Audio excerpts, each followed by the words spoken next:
L'émissaire de l'ONU au Soudan, Jean Pronk, quitte le 23 octobre 2006 ce pays pour New York où il doit rencontrer Kofi Annan, le secrétaire général de l'ONU, qui estime que les diplomates néerlandais restaient en fonction jusqu'à nouvel ordre. Khartoum a décidé de l'expulser après qu'il a évoqué des défaites de l'armée face aux rebelles du Darfour, région de l'ouest du pays en guerre civile. Khartoum lui reproche de s'être ingéré dans les affaires des forces armées, de cultiver une animosité envers le gouvernement et les forces armées, d'avoir abusé de son pouvoir et ignoré les contraintes de sa mission. Le 14 octobre, le diplomate néerlandais, connu pour son franc-parler, avait écrit dans son blog personnel que l'armée soudanaise avait subi 2 défaites au Darfour, ce qui avait rendu furieuse l'armée qui avait réclamé qu'il soit déclaré persona non grata.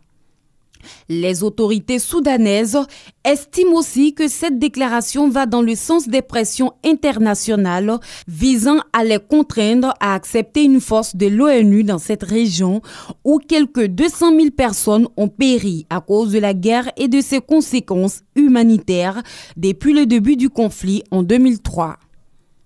Sans précédent dans les relations entre le Soudan et l'ONU, cette décision a été vivement critiquée à l'extérieur comme à l'intérieur du pays.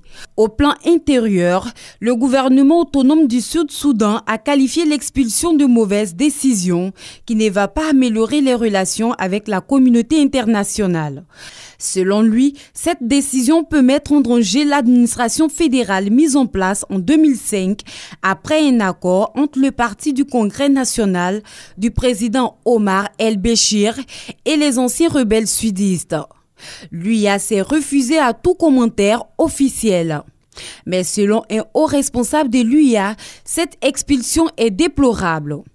Il a expliqué sous couvert de l'anonymat qu'elle peut entraver l'avenir de la mission de paix de l'UIA parce que l'Union africaine n'a pas les ressources suffisantes pour rester seule au Darfour. La secrétaire d'État américaine Condoleezza Rice a déploré que la situation se détériore au Darfour et souhaité que la communauté internationale agisse.